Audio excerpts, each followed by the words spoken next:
ሰላም ሰላም ውድ የቻናላችን ቤተሰቦች እንዴት አላችሁ? በያላችሁበት ሰላማችሁ ይዛ። በዛሬ ትምህርታችን ደግሞ የምንመማረው የአማርኛ ፊደላት ሀንና ቤተሰቦቿን መነሻ እያደረግን በእያንዳንዳቸው ቃላቶች እናያለን። ከዚህ ጋር የምታዩቸው በቀይ የተጻፉት የአማርኛ ቃላቶች ናቸው። መነሻ ፊደላችን ደግሞ ከሀ እስከ ሆ ባሉት እንደምታዩቸው አንዳንድ ቃላቶች እንመማራለን። መጨረሻ ላይ ደግሞ እነዚህ እያንዳንዳቸው ቃላቶች በእንግሊዝኛ ደግሞ እንዴት እንደሚጻፉ መጨረሻ ላይ ከዚህ ጋር የምናይ ይሆናል ማለት ነው። በቅድሚያ ግን ለቻናሉ አዲስ ከሆናችሁ በዚህ ቻናል አማርኛ፣ እንግሊዝኛ፣ ሂሳብና ሌሎችም ትምህርቶች ከጀማሪ እስከ ከፍተኛ ላሉ ተማሪዎች እያስተማርን እንገኛለን። ስለሆነም በየትኛውም ዓለማት ሆናችሁ በውስጥ ተመዝገባችሁ መማር የምትፈልጉ ልጆች ስልካችን ታች ላይ ያለ ኢሞ፣ ቴሌግራም፣ ዋትሳፕ እንዲሁም በቀጥታም በመደወል ተመዝግባችሁ በሳምንት እስከ 5 ቀንና በቀን ደግሞ ለአንዳንድ ሰዓት መማር ትችላላችሁ ማለት ነው። አሁን ቀጥታ ወደ ትምህርታችን እንገባለን። መጀመሪያ እንዳልኳችሁ ከሀ እስከ ሆ አንዴ እንላለን። ሀ ሁ ሂ ሃ ሄ ህ ሆ ሆ። እሺ አንዴ ከመጨረሻ ልጀምር። ሆ ህ ሄ ሃ ሂ ሁ ሃ። እነዚህ ሀና ቤተሰቦቿ እስከ 7ኛ ያሉት ናቸው ማለት ነው። አሁን ደግሞ በእያንዳንዳቸው እዚህ ጋር የተመሰረቱ ቃላቶች እናነባለን። በሀ ይዤላችሁ የመጣው ቃል እዚህ ጋር ምን ይላል? ሀ ሰ ተ ኞ ች ሀሰተኞች ይላል። ሀሰተኞች ይላል። መጨረሻ ላይ እዚህ ጋር ደግሞ በእንግሊዝኛ እንዴት እንደሚጻፍ እናያለን። አንዴ ሙሉ ቃላቶች እናንብባቸውና ሀሰተኞች። ከዚህ ጋር ደግሞ ሁ ለ ገ ብ ሁለገብ ደግሞ እዚህ ጋር በሁ የተመሰረተ ነው ማለት ነው። ሁለገብ። ሶስተኛ ሂ ሳ ብ ሂሳብ ሂሳብ ሂሳብ ስንል መነሻ ፊደላችን መነሽ ያ ሶስተኛዋ ሂ ማለት ነው። ሂሳብ። እሺ ከዚህ ጋር ደግሞ ሀ ገ ሮ ች ሀገሮች ሀገሮች። ሄ ዋ ን ሄዋን ሄዋን ስንል ሄ መነሻ ፊደላችን የሀ ቤተሰብ ስንተኛ ነች? 5ኛ ማለት ነው። ሄዋን። ከዚህ ጋር ደግሞ ህ ዝ ቦ ች ህዝቦች ህዝቦች ይላል። የመጨረሻው ሆ ቴ ል ሆቴል ሆቴል ይላል ማለት ነው። እንግዲህ እነዚህ 7 ቃላቶች አሉ። አሁን ከዚህ ጋር ክፍቱ ቦታ ላይ በእንግሊዝኛ እያጻፍን እያንዳንዳቸው እናያለን ማለት ነው። የመጀመሪያው ምን ነበር ያልነው? ሀሰተኞች አይደለ? ሀሰተኞች ነው የሚል። አሁን እዚህ ጋር በእንግሊዝኛ እንዴት እንደሚጻፍ እናያለን። እሺ ሀሰተኞች ለማለት ሀ በእንግሊዝኛ ስትጻፍ ኤች ኤ ነች። ኤች ኤ አሁን የጻፏት ሀ ትባላለች። አንዷ የአማርኛ ፊደል 2 3 ከዚያም በላይም የእንግሊዝኛ ፊደላቶች በአንድ ላይ ሆኖ በአንድ ድምፅ ሊጠሩ ይችላሉ። ምክንያቱም እንግሊዝኛ ላይ ተነባቢና አናባቢ በአንድ ላይ ስለሚመጡ ሁለቱ ወይም ሶስቱ በአንድ ድምፅ ስለሚጠሩ እንደ አማርኛ አንድ ፊደል አንድ ድምፅ ብቻ አይደለም ያለው እንግሊዝኛ። ለዚያ ነው አሁን እዚህ ጋር ሀ ስንል ኤች እና ኤ ሁለት ፊደሎች ሁለት የእንግሊዝኛ ሌተሮች በአንድ ላይ በአንድ ድምፅ ተጠርተዋል ማለት ነው። አማርኛ ግን አንድ ፊደል የራሷን የቻለ አንድ ድምፅ ነው ያላት። ሁለት ፊደል ሆኖ አማርኛ በአንድ ድምፅ የሚጠራ የለም።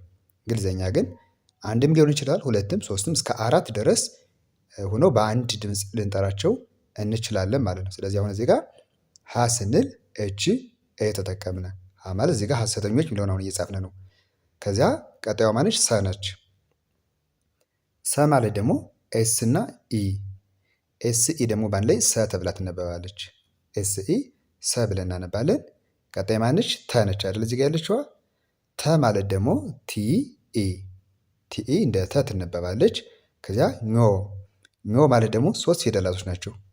መጀመሪያ ምን ብያቸዋለሁ? ከ1 እስከ 4 ፊደል ሊሆን ይችላል በአንድ ድምፅ ቢጠራው ብያቸዋለሁ። አሁን እዚህ ጋር ኞ ስንል 3 የእንግሊዝኛ ፊደላቶች ማን? ጂ ኤን ኦ ጂ ኤን ኦ እንደ ኞ ትነበባለች። መጨረሻ ቺ ደግሞ 2 ፊደል ሲ እና ኤች። ስለዚህ አሁን እዚህ ጋር ይህን የጻፉትኝ ስናነበው ምን ይላል? ሀሰተኞች ሀሰተኞች ለማለት በእንግሊዝኛ ፊደል ስንጠቀም እንደዚህ እንጽፋለን ማለት ነው። አያችሁ አይደል? አሁን እዚህ ጋር አማርኛው 5 ፊደል ብቻ ነው። እንግሊዝኛ ሲሆን ግን 8 9 ድረስ ፊደል ሆኖ ሲነበብ ግን ተመሳሳይ ማንበብ ቻለን ማለት ነው። ለምንድን ነው? አናባቢና ተነባቢ 2 3 እና ከዚያም በላይ የሆኑ ፊደላቶች በአንድ ላይ ስለሚጠሩ በአንድ ድምፅ ስለምንጠራቸው ማለት ነው። እሺ አሁን ደግሞ ወደ ሁለተኛው ስንመጣ ከዚህ ጋር አማርኛው ምን ብለን ያነበረው? ሁለገብ ብለን። እሺ ሁለገብ ስንል ደግሞ ሁ ማለት ኤች ዩ ነች። ሁ ኤች ዩ ነች።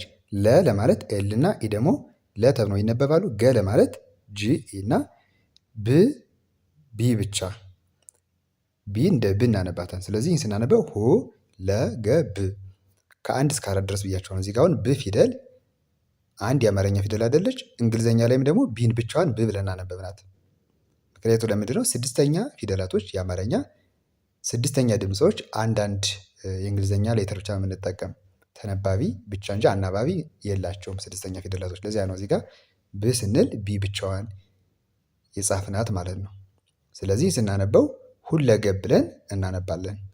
እሺ ወደ ሶስተኛው ስንመጣ ከዚህ ጋር ሶስተኛ ላይ ምን ነበር የሚል ቃሉ? ሂሳብ አይደል? ሂሳብ። እሺ አሁን ደግሞ ሂሳብ ብለን እንጻፍ።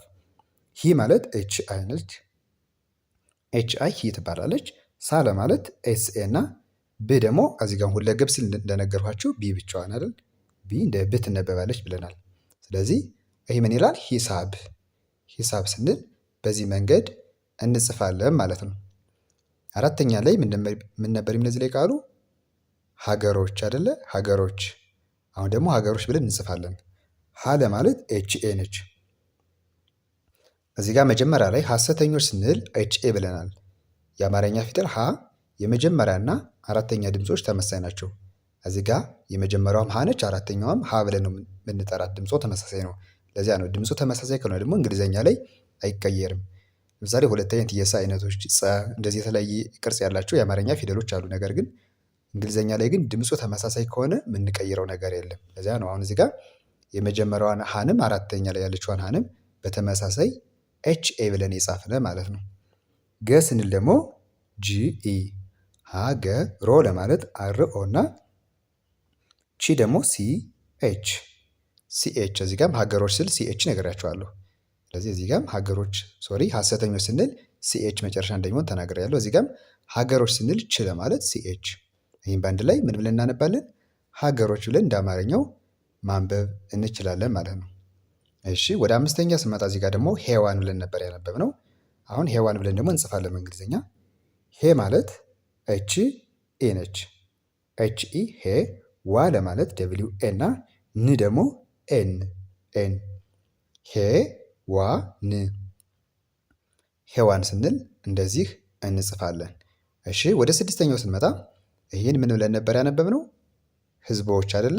ህዝቦች። አማርኛው ህዝቦች ነው የሚለው እዚህ ጋር። እሺ አሁን እንዴት እንጽፋለን በእንግሊዝኛ? ህ ለማለት ኤች ብቻ ነች። ምን ብያችኋለሁ? ስድስተኛ ፊደላቶች አናባቢ አንጠቀምም።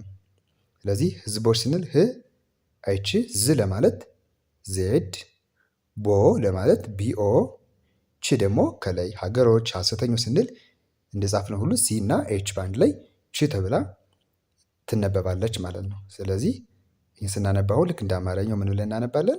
ህዝቦች፣ ህዝቦች ብለን ማለት ነው። እሺ የመጨረሻው በሆ የመሰረት ነው ቃል እዚህ ጋር ምን ነበር ያልነው ስናነብ? ሆቴል አይደለ? ሆቴል። እሺ አሁን ደግሞ ሆቴል ብለን እንጽፋለን። ሆ ማለት ኤች ኦ ነች። ኤች ኦ ሆ። ሰባተኛ ፊደላቶች አናባቢ ኦ ነው የምንጠቀም። ለዚያ ነው እዚህ ጋር ሆ ስንል ኤች እና ኦ እንጽፋለን ማለት ነው። እዚህ ጋር አሁን ህዝቦች ስንል ቦ ፊደል ሰባተኛ ስለሆነች ነው እዚህ ጋር ቢኦ ብለን ይጻፍነ። ሀገሮች ስንል ሮ ሰባተኛ ነች፣ አርኦ አደረግነ። ስለዚህ ሰባተኛ ፊደላት ከሆኑ አናባቢ ኦ እንጠቀማለን ማለት ነው። እሺ ወደ እዚህ ጋር ስንመጣ ሆቴል የሚለው ጋር ሆ ኤች ኦ ብለናል። ቴ ደግሞ ቲኢ፣ ቲኢ ቴ። ል ለማለት ኤል ብቻ ኤል። ስለዚህ ሲነበብ ምን ይላል? ሆቴል፣ ሆቴል ይላል ማለት ነው። ሆ ቴ ል። ሆ ኤች ኦ፣ ቴ ቲ እና ል ደግሞ ኤል፣ ሆቴል ብለን በዚህ መንገድ መጻፍ እንችላለን ማለት ነው። እሺ እንግዲህ በዛሬ ትምህርታችን እነዚህን ከሀ እስከ ሆ ባሉ የአማርኛ ፊደላቶች በእያንዳንዳቸው እንዳያችሁት አንዳንድ ቃላቶችን መስርተን እነዚህን ደግሞ የእንግሊዝኛ ፊደል እየተጠቀምን እንዴት መጻፍ እንደምንችል እንዴት እንደሚጻፉ አይተናል ማለት ነው። በቀጣይ ደግሞ በሌሎች ትምህርቶች እመለሳለሁ። ሁሌም እንደዚህ አይነት ትምህርቶችን እየሰራሁ አማርኛም እንግሊዝኛም ስለመለቅ እናንተ እየገባችሁ መከታተል ይቻላል። ሁሌም የምሰራው ቪዲዮ ደግሞ እንዲደርሳችሁ ቪዲዮ ላይክ እያደረጋችሁ ቻናል ደግሞ ሳብስክራይብ አድርጋችሁ መጀመር ያስፈልጋል ማለት ነው። በቀጣይ በሌሎች ትምህርቶች እስከምመለስ በያላችሁበት ሰላም ሁኑ።